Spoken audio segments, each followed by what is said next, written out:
Distinguished guests, colleagues, ladies and gentlemen, good afternoon from Edinburgh in Scotland. I'm sorry I can't be with you in person today in the Bahamas, but unfortunately or fortunately it's our Council's annual strategy session.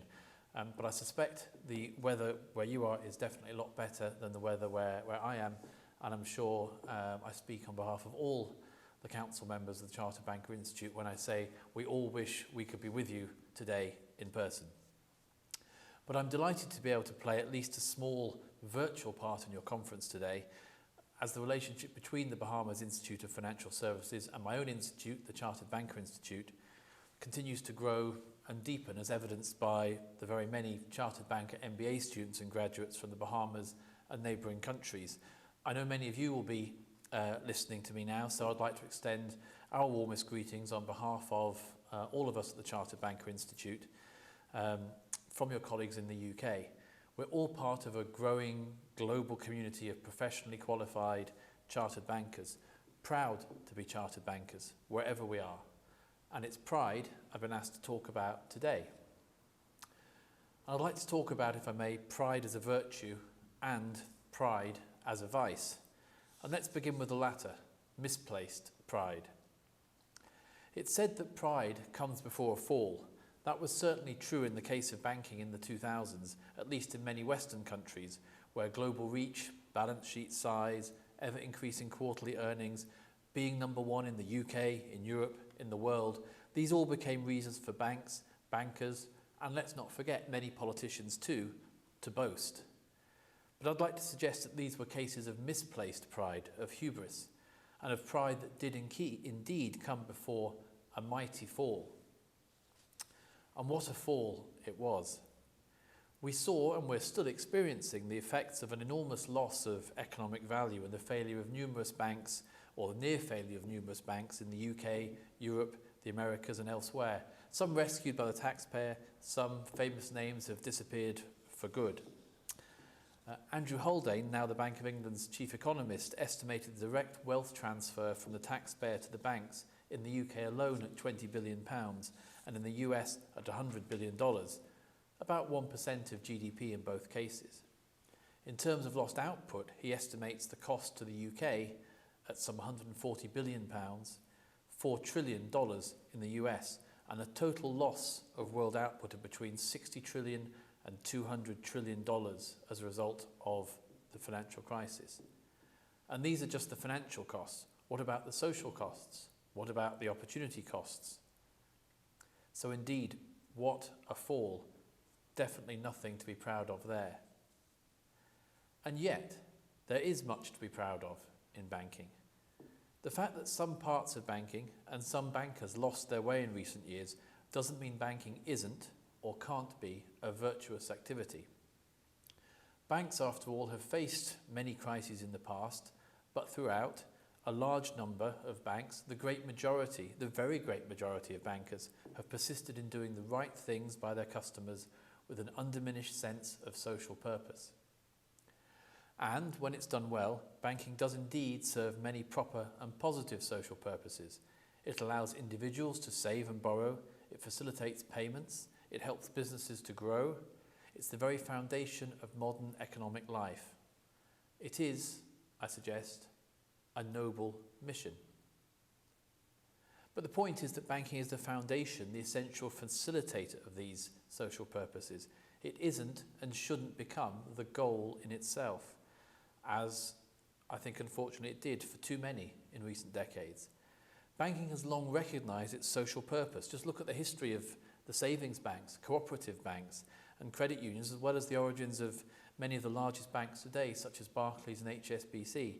These were all institutions established not just to make money for themselves, but to support the economic growth of society or of parts of society. And so at the heart of all of this, the key characteristics of a banking industry we can and we should be proud of for the right reasons are twofold, and they are stewardship and professionalism. Firstly, stewardship, because it defines a banker's primary purpose, which is to husband the financial and other resources belonging to others and make best use of these resources for an overall social good. And professionalism, because it acknowledges a wider public interest, a recognition of the asymmetry of information between bank and customer, and a dedication to resolve conflicts of interest in ways which won't disadvantage the customer. Stewardship and professionalism is what I expect of bankers. I think it's what most customers expect of bankers, and it's certainly what we at the Chartered Banker Institute expect of our members. It's also what we believe society expects of all its banks and bankers. And I don't believe this is just an idealistic dream. The fact is that people go into banking not just because it's an attractive career, but because it is a rewarding career in another sense too, helping customers and communities to grow and achieve their goals. Yes, bankers make money in the process. And yes, some bankers do make a lot of money in the process. But so do many other professionals, such as accountants and doctors. In fact, if I had to advise a young person today, interested only in maximising their wealth, what line of work to follow, I'd probably suggest they choose a career in medicine rather than in finance. But we have much greater respect for and pride in our doctors, our medical professionals, than we do in our bankers. I think this mainly comes down to their professional commitment to always work in their patients' interests and to do nothing that could damage their patients' health. If, as bankers, we could genuinely be stewards of our customers' finances and trusted professional advisors, then we too can demonstrate a deep, sincere and meaningful commitment to preserving our customers' financial health and financial wealth. Developing and sustaining such a commitment clearly has implications not only for individual bankers, but also for banks and for the banking industry overall, for regulators, for policymakers, and indeed for society. And it has implications too for the Chartered Banker Institute, the Bahamas Institute, and for other professional bodies worldwide, which play key roles in fostering that kind of professional commitment. For individuals, that professional commitment begins at an early stage in one's career, and it should remain throughout.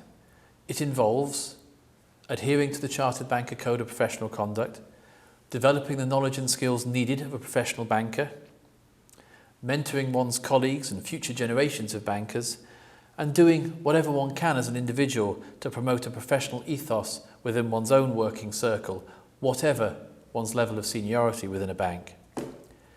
Even if large parts of your own bank are not professionalised, it doesn't mean that you and your immediate colleagues shouldn't be, nor that you shouldn't do what you can to develop, demonstrate and reinforce professional norms where you work.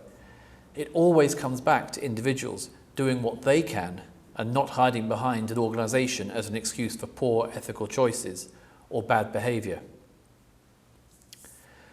For banks, it's clearly vital, it seems to me at least, for organisations to nurture and encourage this individual commitment to professionalism. Firstly, by actively supporting individuals to gain and develop the knowledge and skills they need, making it clear that chartered banker status isn't just something that's nice to have, but that it's expected and respected. And secondly, I'd encourage all banks to recognise and reward those who make this long-term professional commitment. Don't just recognise individuals who make the money for your institution in the short term, recognise those people who are committed to the long-term sustainable future of your organisation too. For the industry, I'd like to see a much wider and stronger collective recognition by banks, regulators and policymakers alike of banking's professional status. And that means I want them firstly to accept that banking is and should be a profession, and that, as we've seen in other professions, a culture of tick-box compliance is detrimental to the positive professional culture we want to see. And secondly, I want to see regulators and policymakers support the banking industry's emerging professional structures, not least the professional institutes, and make it clear that professional qualifications, membership of a relevant professional body are expected, are required, just as they are in accounting, law and medicine.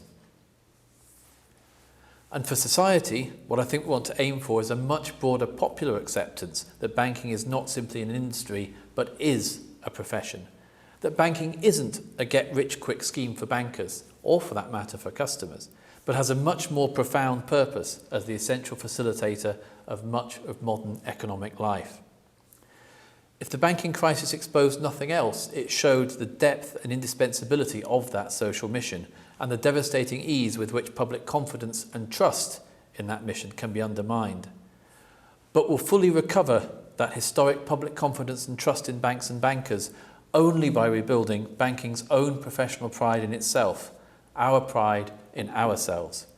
This really does have to come first, for how else can we really expect the public to be proud of what we do if we are not proud of that contribution ourselves? So yes, we can and we certainly should spend time defining the mechanisms of our meaningful commitment to professionalism. We can list the specific behaviours with which we'll reinforce our customers' trust in our integrity, our honesty and our stewardship. We can remind ourselves exactly how to convince our customers of our genuine interest in their affairs rather than purely in the purchase of our next product.